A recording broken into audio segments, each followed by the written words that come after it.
the September meeting of the Palm Springs International Airport Commission. That is a mouthful. The meeting will come to order. Has the agenda been posted? Mr. Chairman, posted last Thursday. Thank you. Roll call, Marjorie, please. Gazelle. Here. Bosworth. Here. Callahan. Shield. Here. Rice is excused. Engelhardt. Here. Duncan. Here. Frieden. Luders. Here. Lovett. McLaughlin. Here. Miller. Present. Sherman is excused. Sisson. Here. Spicer. Here. Tadwell. Here. And Tyler. Here. The roll's been called. And Callahan snuck in there. Shown up. There it is. Welcome back. Good morning.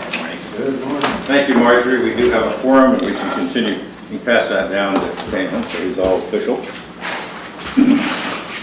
Approval of the minutes of last August meeting, August 7th. Move for motion. Motion, amendment. Second. Second. All those in favor? Aye. Public comments. This is the period in which anybody in the public is free to comment about anything that deals with the airport that's within our purview for 3 minutes. If there's any comment, we'd be glad to entertain it. And seeing none, let us move forward to introductions then.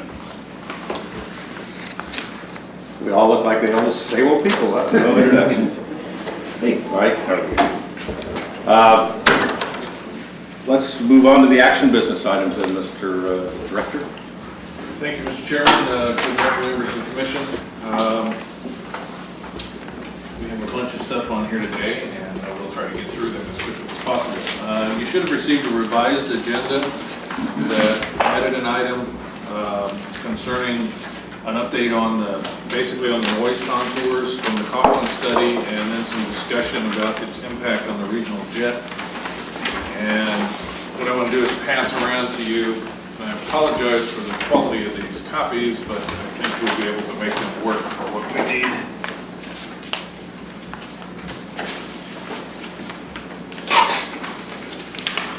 As part of the environmental assessment, Kaufman has done a rerun of the INM, which is the integrated noise model, which takes a look at our footprint and compares current to what was projected and projects future. And those drawings that I've given you are also on the wall behind the chairman and the vice chairman. And you might want to look on your drawing to probably be able to see it easier. The first one on top is basically this drawing here, this photo here. And it shows you two footprints. It shows you the 1999 NCP. This was the projected footprint from the last noise study we did in 1992, I believe it was, or 94, that projected what the footprint was, and the outer footprint is 60 decibels, and this guy right in here is 65 decibels. This particular line is what identified the insulation program for us north of the airport, and we rounded it up, so we picked up houses that were on same streets and those kinds of things. This is what was projected for 1999. This is the actual for 2000-2001. And as you can see, if you compare this light pink to the blue, the 60 has shrunk substantially, and so has the 65 decibel, has also shrunken back.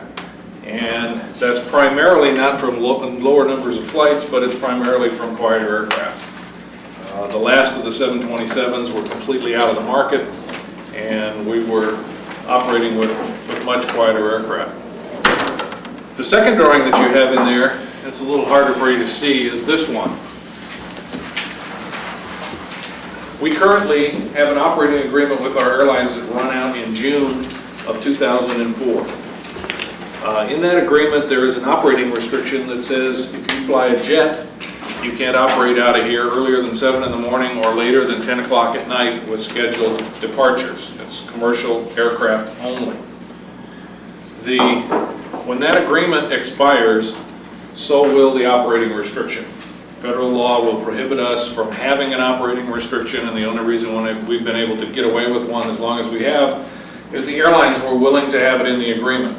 The airlines are not willing to have it in the agreement, not because they want to start flying at 2 a.m. out of here, but just because they are not willing to have, as a precedent anywhere in the United States, an agreement that they've signed that has that restriction. So one of the things we asked Kaufman to do was, okay, run the contours based on having a curfew and not having a curfew, or operating restriction. It's not actually a curfew. And that's what this one shows. The outer marking, again, is the 60 decibel, and this is the 60 decibel. One is with the curfew, one is with the curfew, one is without the curfew. And the same thing on the 65 decibel footprint with the curfew, without the curfew. There's a minor adjustment in the exact area that's covered by that. Also in the third drawing that you have there is a little bit different than the one that's here on the wall. I had them change it and email it to me last night so we have it. If you look at the two bottom aircraft, that's a 737 and an MD-80. And that is that pictures the noise footprint based upon sound equivalency level that's kicked out by the integrated noise model. And there's one of those for every aircraft that operates in the world, quite frankly. And if you look at the bottom two, those are jets, as we would have thought of them 25 years ago when the first operating restriction was put in at the airport. As a matter of fact, if we actually had the jets that were here at that time on there, their footprint would not fit on that page.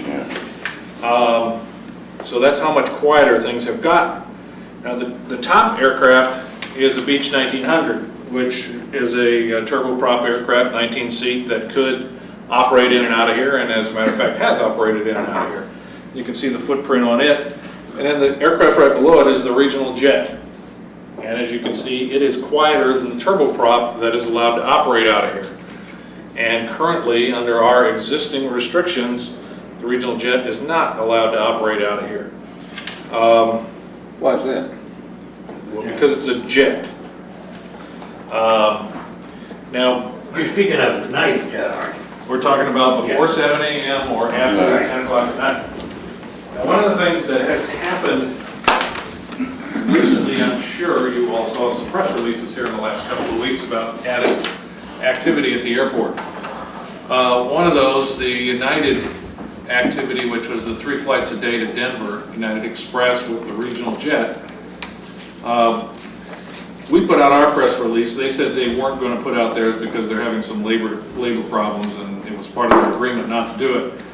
But then they turned around and put out a press release anyway. And when they put out a press release, they listed the flight schedules, and they showed the first flight departing here at 6:10 in the morning, which is 50 minutes before it could depart. And when we saw that, we said, oops. And so we gave them a call and said, you know, you got a problem. It's contrary to the operating restriction which you've signed in your lease agreement with us to not operate out of here. And they said, oh, we're sorry, we didn't mean to do that. We'll just pull the flight. And we said, huh? We said, how about if we back it up to 7 o'clock? Or how about if you pull off the gate at 6:50 and don't actually take off till 7 o'clock, because it's the takeoff is the problem.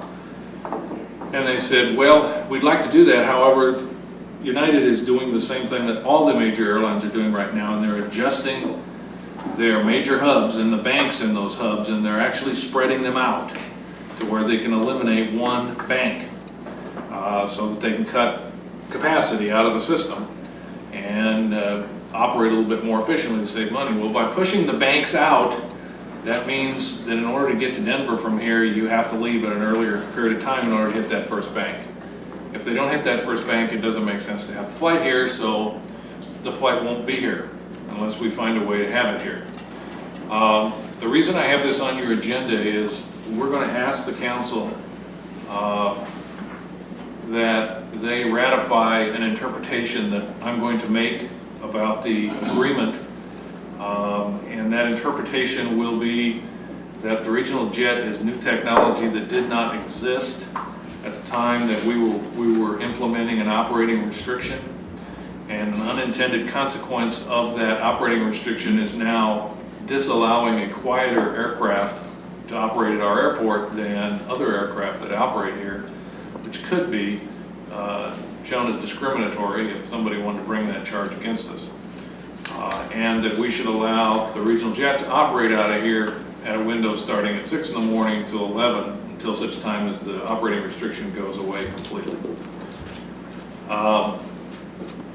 That I do not believe is a big stretch. I believe it's actually quieter than what we have going out of here, what we have had going out of here. And even though it is a jet in terms of the type of propulsion that it has, it is not a jet as far as noise is concerned. And the noise levels prove that, no matter which rating you have. And I would be very interested in the commission's input on this. It will be an interpretation of an agreement, which the council will have to obviously be the one that actually agrees to, even though as the administrator of those contracts, I have the ability to make that determination. However, I'm not willing to do that on my own. Questions? Al, what if we change the wording and go strictly with the noise level in lieu of jet or non-jet? That's what we should have done. Our problem is the airlines will not agree to any amendment to the current contract that will have anything, that'll do anything with that operating restriction. And it just gets us into a fight that we might be able to negotiate that, but it would take us 6 months to do it. And we have 10 days or we lose the first flight. And so the only way that we can possibly put anything in place will be an interpretation of the contract. And the administrator of the contract has the right to do that under the contract terms. Now, the business jets have no such operating restrictions, do they? No, business jets go in and out of here whenever they want. Most of them are much noisier than what we're talking about, certainly much Yeah, noisier they're than most our jets. noisier than the bottom two, Yeah. most of them, So that's a especially the Lears. good argument. It doesn't abrogate the agreement, but it's certainly an argument in favor of what we're asking for. Well, what do you need from us? I'm gathering it right now. You looking for a motion of any kind? We're still Go discussing. ahead. Is it part of the problem that the time that these agreements were put in place, that the definition of a regional jet was different than the modern technology, that the noise, as far as noise levels go? Yeah, there was no such thing as a regional jet. What do we mean by, when we say regional jet on this, what does that mean? It's the CRJ-50. Okay? And Well, there's others too. There's all kinds of others. I mean,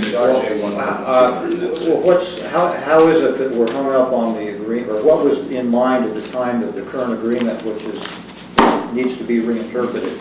What aspect of that is a problem for us? the word jet. Word jet.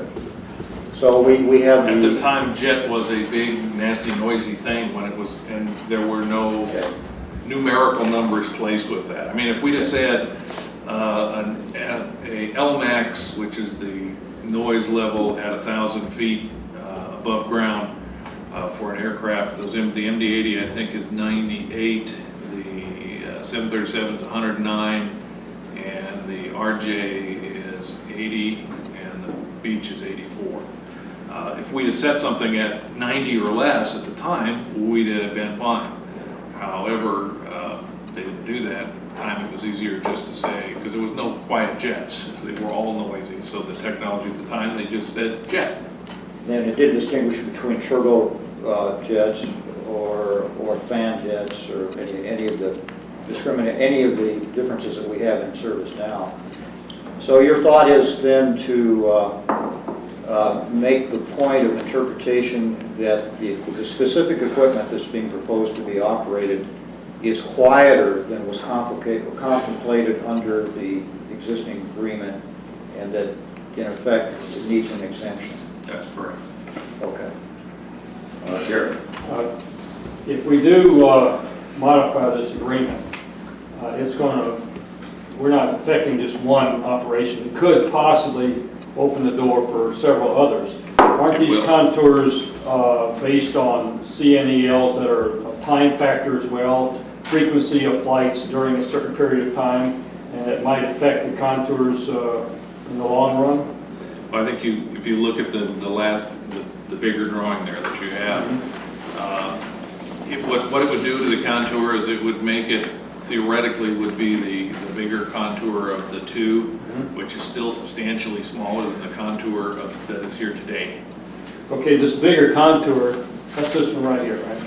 Okay, this is not going to involve more homes that are in the noise No, actually, if we came forward today with the same study, we would only be able to insulate about 20 homes instead of 250 or 280, whatever it was. So cost factor wise, it's not going to affect that. Let's redo that agreement. John? My home is about 5 miles off the center line of runway 31 and about 1,000 foot offset to the east. The RJ is significantly quieter than any aircraft making that approach. No turboprop comes in anywhere close to that noise. I don't see any downside to particularly for the RJ to operate at different times. It's except for some of the very high-tech, newest commercial jets, it's quieter than anything. So we're talking about takeoffs. Gary? Yes.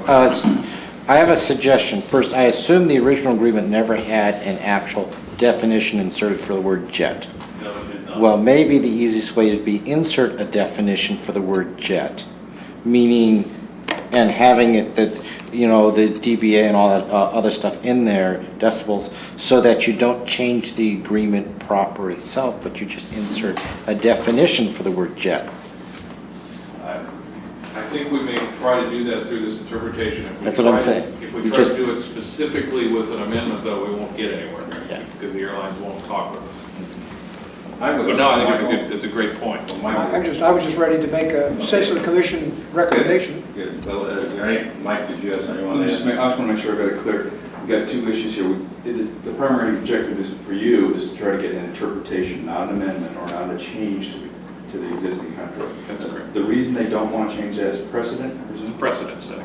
Even if we were to liberalize our requirements, they don't want to touch it. That's correct. So it's just a matter of us defining a term. That's correct. Mr. Levitt? I'd like to Commissioner. propose a sense of the commission that we support the aviation director to interpretation, how he best sees fit, of course, with the final approval of that of the council. I'll second that. All right, moved, seconded, all those in favor? Aye. Those opposed? Passes, carries, or whatever. Consensus is. Next item is the Northerly Airport Terminal Access Road Security Reconfiguration 300-foot rule implementation. A mouthful. This is really the ready rental lot. We had to change the title in order to make it fully eligible for grant funding, so we changed the title. And what we're,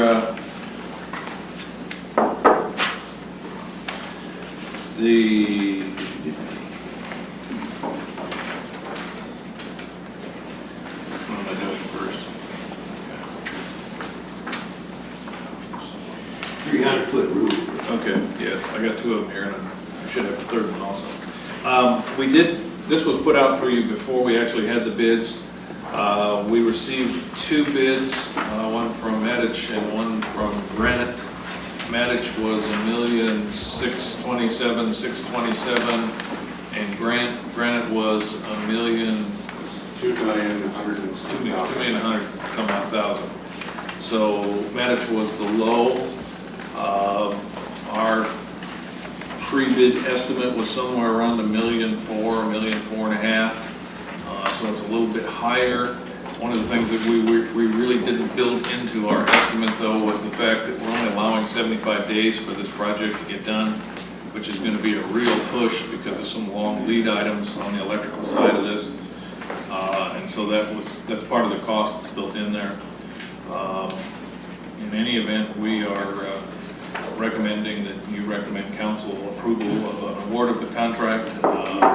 We will get the funding from the grant that's coming in, and we will be starting construction out there hopefully within the next 10 days if we can get a contract pushed through the signing process as quick as possible so we can get this done before Thanksgiving. John? Mr. Chairman, I recommend the Airport Commission recommend to the City Council the award of the contract for the Northerly Airport Terminal Access Roadway Security Reconfiguration, Palm Springs International Airport, AIP 3-08 0181-35, City Project 2002-08. I'll Should we second just that. call it the Ready Lot Project? Is there a second? I already did. If the second, okay, discussion. Mr. Dan? Chairman, is there going to be a penalty should they tremendous delays on something like that? There is liquidated damages clauses in the contract, and I think it was $1,000 a day for not completing. We anticipate they will complete, but it will require weekend work and extra work in order to get it done in that 75-day period. Any other discussion, Larry? Will we have the grant in hand before we execute the contract? No. Do we know that the grant will cover the cost of the contract? Yes, we have $3.6 million in entitlement monies that we'll receive a grant on before the end of September. And will some of that look for the next item too, the shade cover? That's correct. Any other discussion? All those in favor? Aye. Those opposed? Passes. Next item. Next item is on the same project only. This is the cover, right? This is the shade cover. All right. If you recall, we're moving the area where people have to drop off their cars further away from our building. And so as part of that, we're developing 2 shade structure systems. One that's out there by where the cars get dropped off so the workers could have a place to be out of the sun if necessary. And then the second is a covered walkway that leads from that ready return lot to the terminal building. There's some pictures in here of the type of shade structure devices we're talking about. It is a standard umbrella, shall we call it, shade structure that Bird Air makes. And it would be installed as part of the project. Same exact product, it's out of work. The motion? John? Mr. Chairman, I move the Airport Commission recommend the City Council authorize the purchase of the installation of passenger shade protection as part of the Northerly Terminal Access Roadway AIP 3-0181-35, City Project 2002-8. I'll second it. All those, any discussion? Yes, Bill? This has nothing to do with the proposed shade over the new entry. No, check. it does not. Just in the. Just in the return lot. That's correct. I think the purpose is, people have to now walk a long way when they drop their car off and give them some sort of protection. Yeah, I know. Yes, Michael? Yeah, the question is, this will set a precedent one. We do the new entry, we were talking about using the same kind of shade cloth as one of the design mechanisms. Well, yeah, I mean, the precedent's already set with the terminal building. Yeah, I know, mean, but I'm that's just okay. saying. Yes. Yeah, just to Bill's continue question. sort of the same flow. Yeah. Okay. Yes, Roger? Any consideration given to adding misters to any of this? We've had consideration of it. We've used misters out here before, using some of the best in the market that's out there, and it turned into a maintenance nightmare with us because of the residue from the water. And even if you put a treatment system on it, you still end up with it. And in this case, we haven't considered putting them on here just because we're hopeful that people are just going to move quickly across the area. Any other comments, Bill? Can't disagree with this statement, but they're used all over the damn valley now. I don't understand why some outfits can use it. My house, I don't have any problem, and I have at least 2,000 square feet of being covered by misters. Okay. Good point. Gary? This will encroach on the ramp over there, Signature. We talked about this before. It will encroach into the ramp on Signature, and we have years ago negotiated the acquisition of a piece of that ramp, and that's part of this project. So the activity of the construction will take place during the October, the OPA convention, so it'll be kind of a real mess over there. No, it won't be a mess. It will probably cost a total of 3 parking spaces for aircraft. It'll be totally fenced inside with a construction fence, and yeah, it'll be going on big time during AOPA, but it will not interfere with it. Any other questions? Yes. The structure would provide complete shade in the walkway or just partial shade, umbrella by umbrella? There will be spots where it won't be totally shaded. It's not a We complete, missed those areas. I just think it's frequent. we did have a design that was a solid shade structure that went all the way across there, but we have a problem with tow trucks and other things that have to get in and out of that lot. And we'd have to get it up in the air so high that the only time you'd get any shade then would be when the sun was right over the top. So we lowered them back down and said, it's better to occasionally have some sun on you than always have sun on you. Any more comments? All those in favor? Yeah, for one more. Was this the only bid we got? That is correct. This is our bid. All those in favor? Aye. Those who oppose? Passes. And did you have to say you had a third one? No. I'm sorry, I was fumbled through here too. It was just a revised one on the first one, I actually had the numbers in it. And now back to the agenda. Advertising services, airport art placement. Chairman, before you is a recommendation to allow placement of airport advertising in the form of paintings, and hopefully you had a chance to take a look at those as you came up.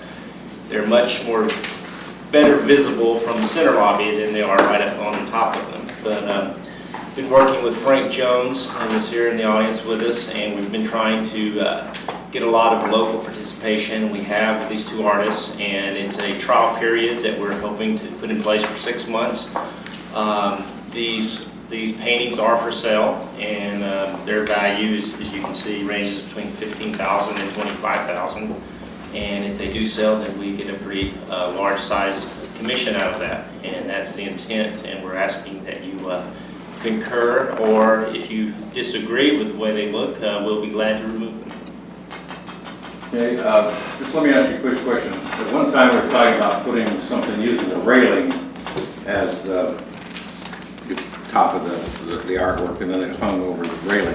Was that considered at all? It would bring it down lower into the public view. Not on these particular paintings, yes. In the future, this is a start, and we can look at other things in the future. But we were hoping to cover these two balcony walls up here with something that would be more colorful, and also be something that would be an airport advertisement. Is there anything downstairs to indicate that It's not a regional jet.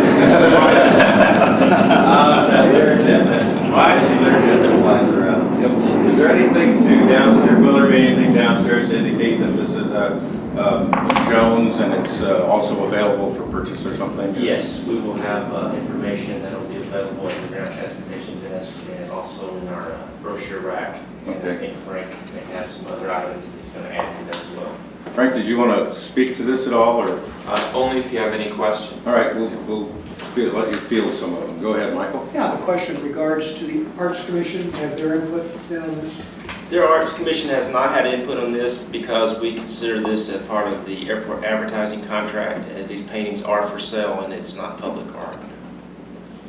Any other questions, Robert? I think what you were leading up to, Chuck, is, these things are not highly visible up here on the mezzanine, even when you're standing there in line down in the main lobby.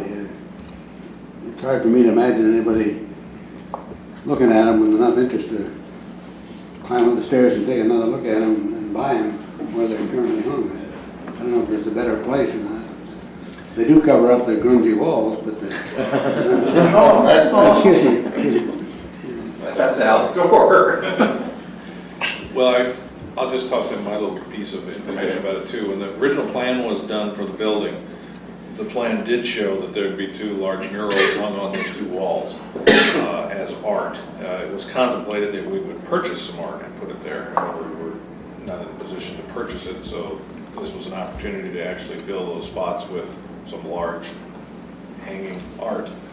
And if we accidentally sell it to somebody, great. I mean, the artist was willing to put it there, knowing what the exposure is.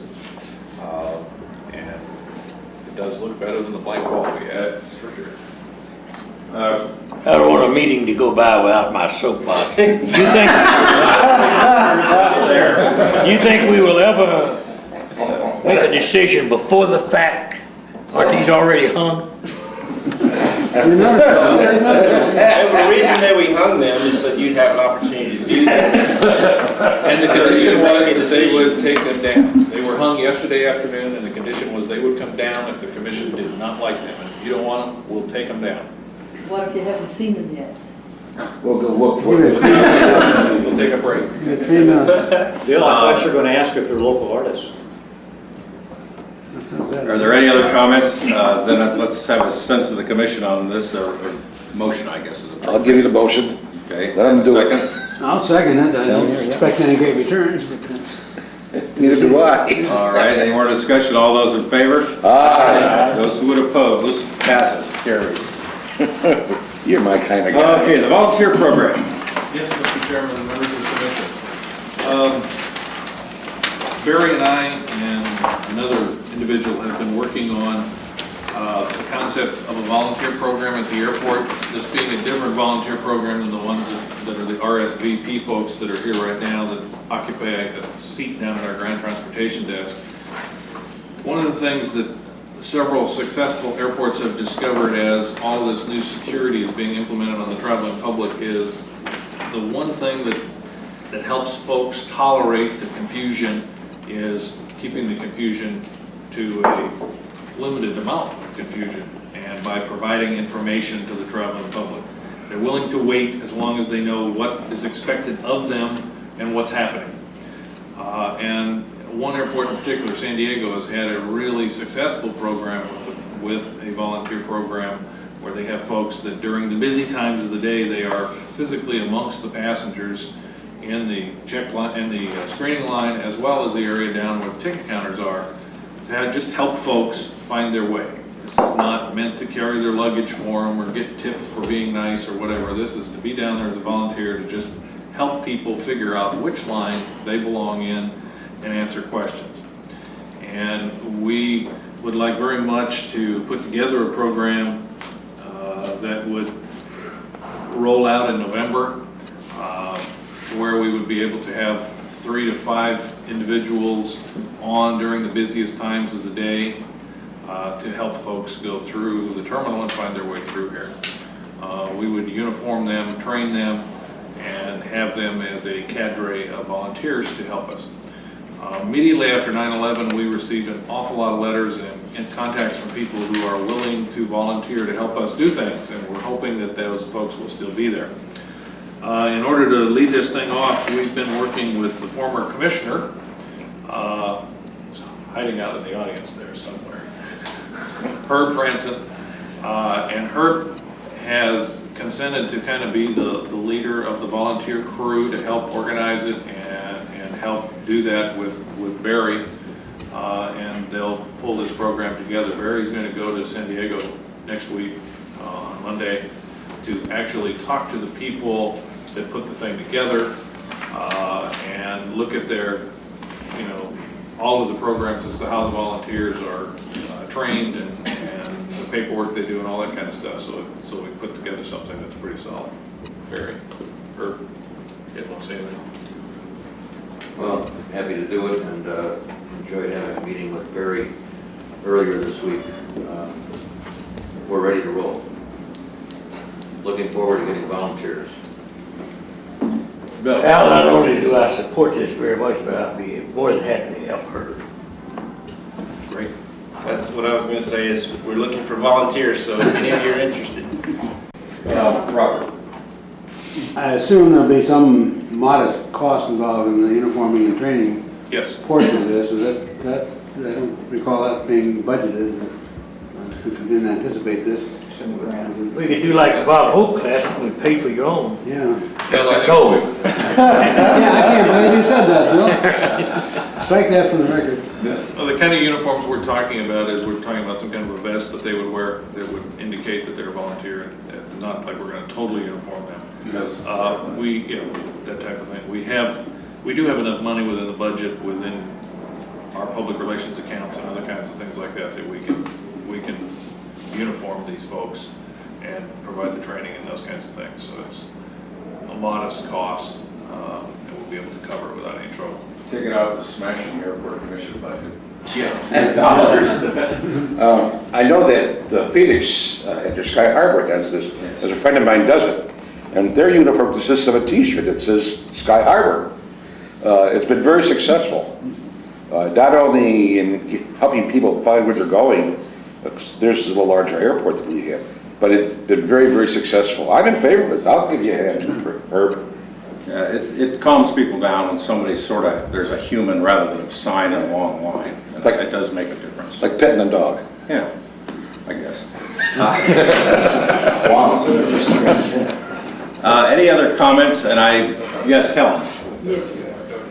I just happened to be here for lunch yesterday, and I took a look, walked the complete distance of the airport, and I was very happy to hear someone say that they're going to put uniforms on, because there were 3 people running around with their name badges on, and I pretty much figured they must be the present volunteers. One had shorts on, and she was running like mad down the place, and everybody was turning and looking at her. And then, what? All our volunteers right now are behind the desk downstairs. They're not running through the lobby.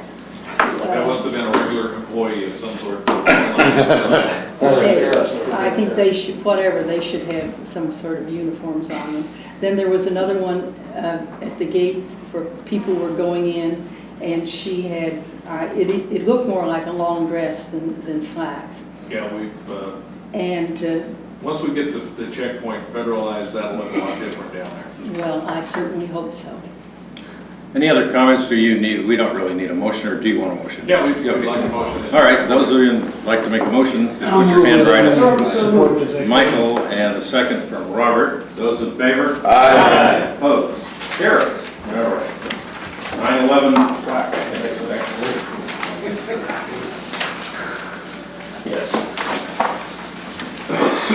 Yes, this item was listed on here. The chairman received a letter from a former flight attendant who has put together some other former airline employees or current airline employees who have this idea of putting a memorial plaque in the airport. We attached it on here. We did not do a staff report on it just because we didn't have a position on it. Without being crass, we're a little uncomfortable letting any group just come in and put a plaque in here for any purpose. We were not one of the airports that had anything related to 9/11 that occurred at it. We do have the 2 airlines that lost people there, absolutely. And so we're open to your comment. We haven't actually seen the plaque, nor do we have any idea where they would like to have it placed. Let me just add a couple things. She did talk to me. The wording is certainly subject to anybody's comments and so forth. And they did not have an idea of where to place it, so I would say there would be some sort of mutual agreement placing. That was probably what it would boil down to. Mr. Owens wasn't invited to. Pardon me? Mr. Owens was not invited to be here today. Yes, he was invited to be here, and I was under the impression that he would be here. And I don't see Mr. Owens. Anyone responding to Owens? No. Gary. I would like to respond in general terms about the plaque. Last month, as you may recall, I voiced the opinion about something recognizing September 11th. Now, this is going to be a permanent thing, and I'm sort of biased being an ex-Coachella Valley airline employee, that I think it's a good idea in general. I think we can discuss the location and maybe the wording or something. I'll open it up to other people. Other comments, Robert? I kind of agree with Gary. One of these things you're damned if you do, but you're particularly damned if you don't. With all the hoopla for 9/11. However, I do have a concern about, despite all the wedges, the non-political issue, the facts comes out. Friends of LAK for Congress, who kind of mans the good words. If she could be totally distanced from this, and she told me she Mr. Owens take over or she whatever. said she would, if necessary, not even show up.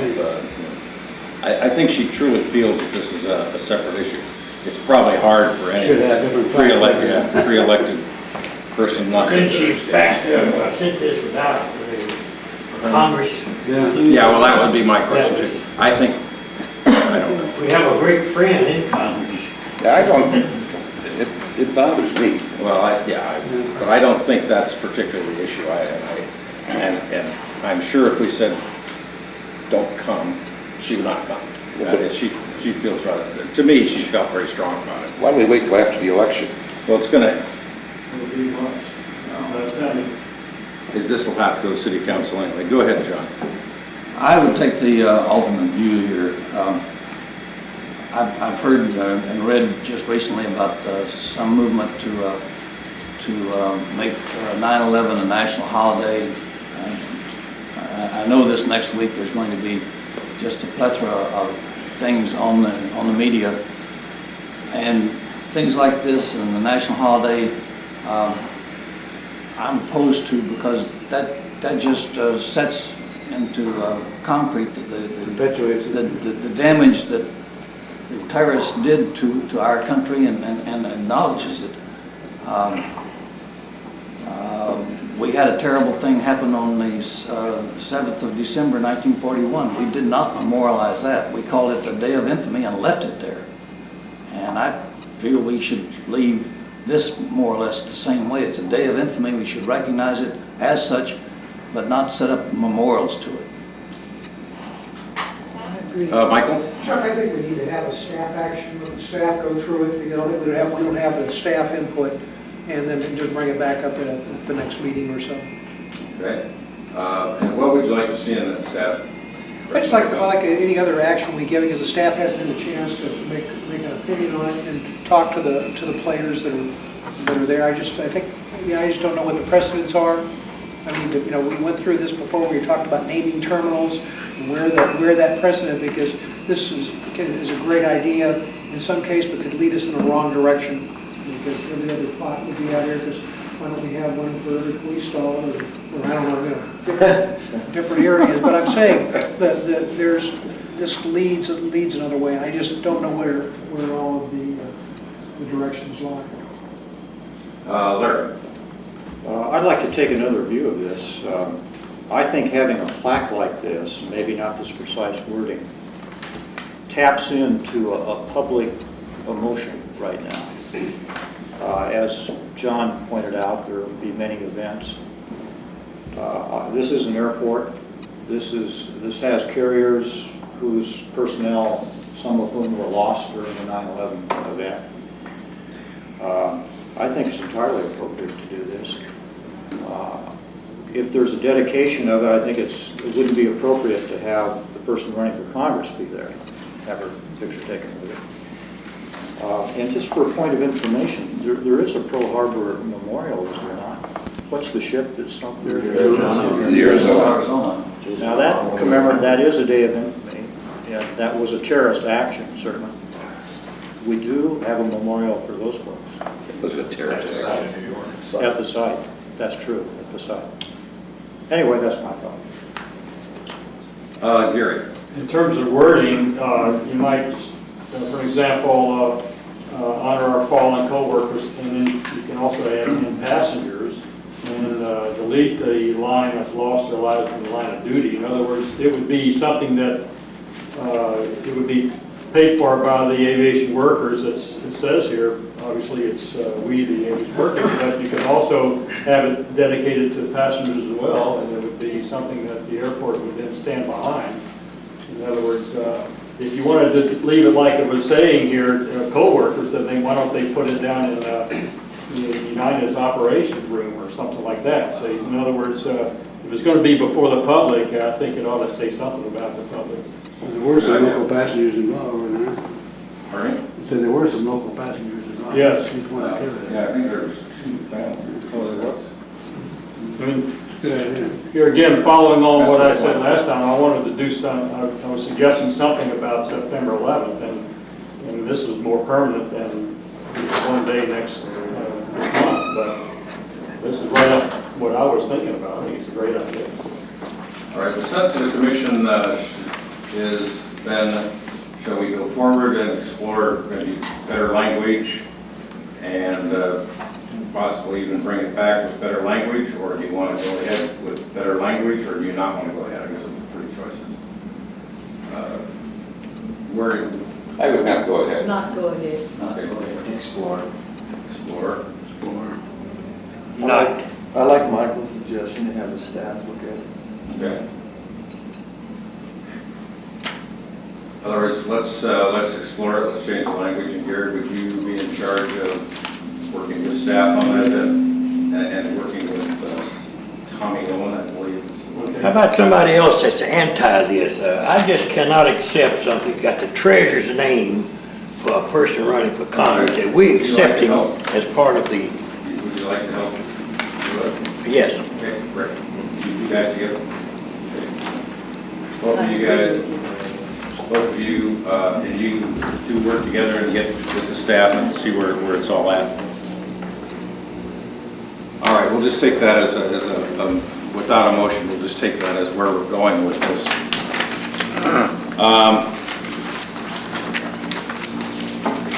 Let's see, now we're down to airport tour sign-up sheet, which I have right here. Additionally, I would like to have you invite your guest or spouse to the airport meeting. Maybe they can see what hard work we do here, not fun and frivolous. We know.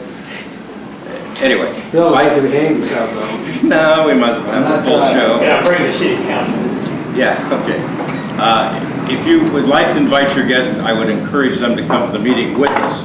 At the end of the meeting, which we assume to be around 9:30, is that the time we finally picked? Or at 9:30, possibly a little later. We will begin the tour. The tour will run about 2.5 hours with embarking and debarking and all the above. Additionally, there's a little column on the right. If you have misplaced, lost, or whatever, your name tag, I would really encourage you to wear it to this meeting and to the tour, because you will be kind of introducing people around, and your other half spouses will need to kind of focus on who that is. So if you have lost it, and that's of course just a horrible thought, but I'm sure you keep it in your safe. But Bill always wears his, so. So do I. And Helen does too, that's true. In fact, Helen wears. I carry it. Okay. If you need one, put yes or something in there, and we will go forward. What is the date of the next one? That is now you'd ask a tough question. I'm sorry. It's on there. Is it on the top there? Yeah. I think it's the 7th, isn't it?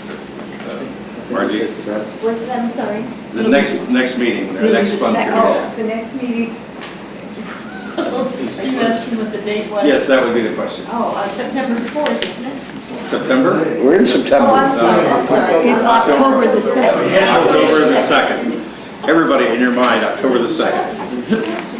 Okay. Get everyone's sign-up sheet 2 weeks in advance of that, so we can arrange proper transportation. Yeah, and what we really need is, we're concerned about the size of the bus, and is it 2 buses, is it 1 bus, or is it Al's car? We need to know that now. And so if you will sign up, we would really appreciate it. If you are going to not be able to make it after you've signed up, please call Marjorie and let her know. We don't want to buy a big old bus and not use it.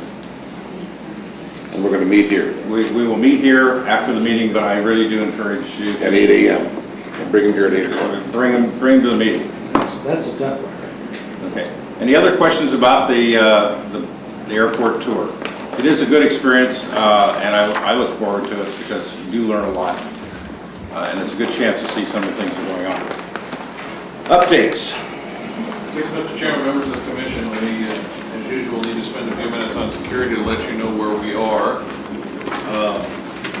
We don't really know where we are, but we'll try to tell you the best we do. As far as the checkpoint goes downstairs, there are meetings later this week with contractors for the conversion of the checkpoint to the new configuration, which will be new equipment and a new arrangement down there. There will still be 2 lanes for people to be processed through. We anticipate that we've been told we will be the first airport on the West Coast to receive the new configuration. It will happen probably within the next 3 weeks, and the new configuration will be put in place. TSA is here today, interviewing people for the screening jobs. They were here last week, they'll be here all this week. I do not know what their timing is of training, but my understanding is they're going to hire a group of people and put them through the training. As soon as their training is done, they'll loop them in here, and they'll move the people that are here currently out to the assessment center and see how many of them are actually hired, and they'll do their training and bring them back, and eventually within a month, things will be changed over. So we will be federalized by the November 17th or 19th deadline for sure, probably substantially sooner than that. Question? Yes. Al, I think it was in here that you indicated the number of screeners we will end up with will be 2 or 3 times what we've been operating with in the last several years. Is that accurate? That's correct. We expect the I didn't say it was correct. Yeah, we expect a federal workforce of somewhere between 135 and 160 people. They will not just be doing the checkpoint, though. They do the checkpoint, they do the gates for the screening at the gates, and they will also be doing the explosives detection, which we're going to talk about in just a minute. So there will be a bunch of them. Right now, they're hiring the screeners for the checkpoint and the gates, probably 50 people, I would guess. In any event, there will be a lot more supervision going on down there than is currently there now. Quick question. Yes. The last time you commented that TSA, I believe it was, came in and showed you a configuration, but wouldn't let you keep it, and you had very little input in it. Where are we on that? Have you seen this? That's the next.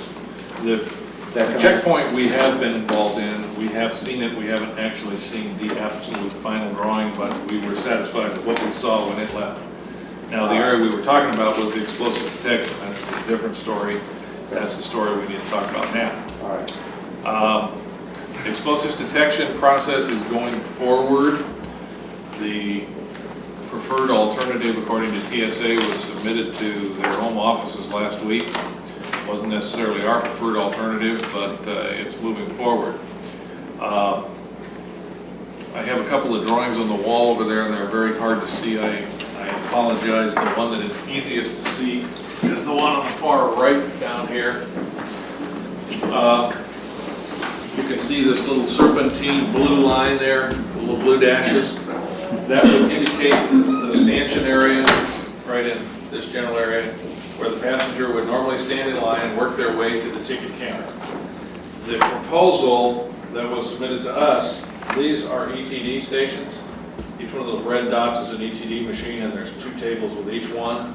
2 people work each one of those stations. The way this would work, the passenger would come in, stand in line, find their way to the ticket counter, and they check in, they get their bags tagged, then somehow them and their bags would make it down here to this next line, and they would stand in line, their bags would come over here, they would be screened for explosives, and if everything cleared, the passenger would be sent on their way, and somehow the bag finds its way back here to the bag belt and gets out of here.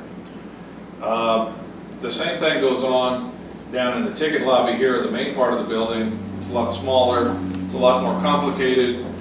We managed to find ways to stick things into alcoves and do other things to open the lobby up, which is what we signed off on as an acceptable alternative for the temporary explosives detection, which is probably a 2-year period that this will be in place. And we thought everything was fine. Then Thursday afternoon, they sent the drawing back to us and they said, well, Washington didn't like it. They've changed their protocol. One of the concerns that they've evidently been hearing from across the country is that situation makes people have to stand in line twice before they can get away from their luggage and get onto the terminal building. And so they've fallen back to what's not quite their original plan, but something similar. And I don't have a drawing of it, but I can tell you about how the concept works, which is right here. Barry, I'll move over to the left or the right, whatever. This being the ticket counter, This being a line of ETD equipment, you walk into the building, and this was American Airlines, you'd go through the queue to get to the ticket counter. You wouldn't stop here. You were going over here, and you'd stand here at the ticket counter, right here, and do your transaction as far as checking your luggage in, getting your seat assignment, and all that good stuff. While you're doing that, this agent right here would turn around, take your bags, and do an explosives detection right there behind you. And then when you're finished, theoretically, he or she is finished, then your luggage is thrown back through here and thrown on the bag belt, and off you go. Now that's real good as long as there's enough of these guys to keep up with the activity that goes on at the ticket counter. And during most of our operations, that will be fine. During the really busy time, it could turn into a mess. But it could be less of a mess than people walking across the lobby. We've yet to see that. This plan is what's been submitted as the best alternative as far as TSA is concerned. It does not have our approval, doesn't have the airline's approval. Matter of fact, we've told them that we still have some concerns about congestion in the lobby. But the reality is, in about 3.5 weeks, the equipment's going to be on a truck headed this way. So we are, our position at this point is we have got to knock out some glazing in the front of the building in the ticket wing area and push out a little alcove there that we were going to actually look right there in the front of the building. We were going to push out the glazing and build a little alcove to where we could put some of the ETD equipment in there, the explosive trace detection equipment in there, and we're going to remodel the old dress shop over here and take the glass front off of it and do the same thing there to where we'd have an alcove for that to occur. We're going to let them proceed with their plan. We're going to proceed with our plan. The good news is this equipment is portable. So when we prove them wrong, we will have our alcoves made and be able to move things into them and make our terminal function. We think it's the best way to approach this thing. If we continue to fight with them, eventually the equipment will be out in the front yard and they'll start putting it in the building, and we'll have no choice in the matter. Now we're really unlucky in that there's only 7 airports in the country that do not have their federal security director yet. We do not. If we had a federal security director here, we would actually have someone that supposedly was on our side to try to get this stuff implemented in the best way possible. But we don't have that person, and we probably won't for a while yet, because our understanding is they're actually still interviewing locally, people locally. So we'll have to wait and see. But that's kind of why we set with the explosive detection systems as they are today. I had 2 questions. One, they get here, we plan it, and do we have any authority to move stuff around, or we have to really work with them or get their approval, or can we locally do it? We can't move it, but once the federal security director is here, yes, that person can move the equipment around. He or she will be responsible for the workforce, and they're responsible for all screening, whether for luggage or passengers. This particular arrangement, no matter which one of the arrangements is there, we'll have 27 ETD pieces of equipment, which means 54 stations. This is not scan. This is not the big scanner, but this is the hand scanner. Small box that you go down to the checkpoint right now. There's a trace detector right down there right now that they utilize today. That's the same. Same type of thing. Newer equipment, but higher quality equipment. But so there'll be 54 stations. That means 54 people will be down there working at the highest point of the day when we are the busiest, in order to get the trace detection done. Because you're going to do room for passengers. Yes, not me. I mean, that's our concern. Yeah. And I think at this point, it's going to be a shoehorn job, and we're just going to have to get in there and work with the federal security director and work through the process. It's one of the reasons why we definitely want to get our volunteer program in place, because we're going to have to help people understand what's going on. I think they will discover the same type of arrangement in most of the airports that actually get implemented before the December 31st deadline, which will probably be all but about 25 in the country. So it won't be a surprise anywhere they go. How soon will we have a security director? Your guess is as good as mine. I would hope within the next month. I mean, it'd be very nice if that security director was actually here as they rolled out the new screeners downstairs, because that's who they report to.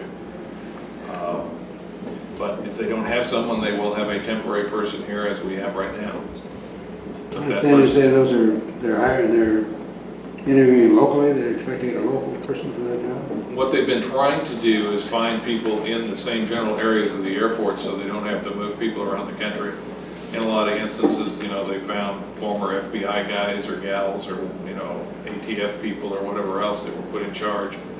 At least that was the first 20 so that were hired. Since then, it's been more aviation people that are being hired.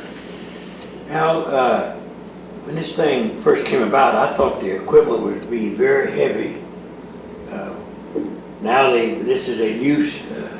There is this, the CTX equipment, which is the heavy stuff, which is a piece of equipment the size of a small Volkswagen. Those are very heavy. And they're not coming here because the technology is very poor technology. The failure rate is substantial. The failure rate on the ETD equipment is not substantial. And where terminals get backed up is at the CTX equipment where there's a failure, because if you have a failure, you got to go and have your bag completely ripped open and gone through, and it backs people up. So our airport is 100% ETD, the trace detection for now. Eventually, we will have the next level of technology, which hopefully will be able to take place up behind the ticket counters in line with the baggage belt systems. But for now, it's going to be pretty manual. Robert? Now, you mentioned these are portable units, I presume they're AC powered. Take 27 of anything and add it up, that gives a load. Do we have Yes, enough capacity to handle that? We have enough capacity. We've had their electrical engineer from TSA has been out here for several days going through the place, and we actually have a plan on how to power it. They have a plan how to power it off of our existing panels. We do have enough capacity in the terminal to do that. If we were using the CTX equipment, we might be in trouble. But these just take a plain 110 outlet. It have to be a clean outlet. But we have that. We've got enough power for it. Well, it's going to be interesting. I have to say, yes, go ahead. Now I'm reflecting on the potential inconvenience to the flying public. And a lot of people have the discretion whether they're going to fly or not. And sometimes the decision is made as to how easy or convenient it is for them. And I think the volunteer program will be very helpful in that. And I'm just thinking I'm wondering if you've given any thought to, during this, you know, if you had an expansion program or the construction, there might be some PR that's, pardon our mess, but here's how it's going to be beautiful when we're through, and bear with us, this kind of thing. In that vein, in that spirit, of asking the public to be patient or to recognize that we're going through this time of implementing this new equipment and we're trying to make it work out and minimize the inconvenience to them. But anyway, if a story could be told that would at least people say, well, I understand what they're doing, I still don't like it, but at least I understand. No, we intend to try to, as this stuff rolls out, try to do as much public education of it as we can. And yes, we're looking into the PR aspects of it. Unfortunately, we have to be careful in how much of it we tell about and how it's coordinated with the TSA. Without that person here, it's hard to know how much they want us out there talking. But I can tell you, this will probably be in place well before the December 31st deadline, and our intention will be to have the media out here to show them how the systems work and hopefully get the information out. I highly recommend it. Thanks. Any other comments? The noise installation, I don't think we have any more of an update for you. Master plan update. The master plan, I don't have any more information from you. Several of you sent your comments in. They've been given to the consultants and are being looked at right now, and you should be receiving comments back from them on those comments. And we're continuing down the processes there. sound insulation program. I think we're finishing up the last house on this round with one round to go. Are we clear on the next round that we don't still have approval? We're not clear yet, but we're getting close. Okay. Sorry, I haven't heard that before. Yeah, it's, Mike? No news from last time. Moving forward. Yeah, we're moving forward. Everything's going good. We're keeping an eye on the water line on Farrell Drive and hoping that it makes it past the lake house so the airplanes can actually taxi across the ditch. But that's someone else's problem. have we talked to them to know how they're scheduling, how they're going on scheduling timelines? How AOPA is doing? No, how water line? The water people are doing. Yeah, we haven't, but the city has, and it's scheduled to be out of there by then. They may still be working on the minor adjustments, but it'll be paved over. Okay. One thing I just want to remind everyone, we did buy all these nice shirts so that you can attend the AOPA and hopefully help out at the booth. We'll be getting some information, we'll mail it out to you. We need to man that booth and be that presence there. I think it was fun last time. It was great fun. I think most of us had a lot of fun. So I look forward to Find a cooler location now. Well, yeah, I think that was office. Maybe we could use a mister. Not loaning any mister. Never gonna live this down. All right. With regard to the booth and the AOPA event, the General Aviation Committee has a meeting after this one. And I'm going to ask the two FBOs if they might want to offer some kind of a premium that we could, sign up at come to the Palm Springs Airport booth, sign up, there'll be a drawing, and you'll get a millionaire hat, or you'll get a signature area, you get a discount on your fuel the next time you come in, or something like that that will promote general aviation in the airport, and will also help the two FBOs who are our customers here. So we can address that or keep that around in our meeting this morning as well. Is there going to be a sign-up sheet for the next Yes, month? yeah, I need to get that mailed out. I think what we need to do is figure out the times and the location so you can tell if they want a morning shift or a night shift. And see which shift he's going to be on because he's bringing his portable mister with him. Well, there's going to be cold. You want that?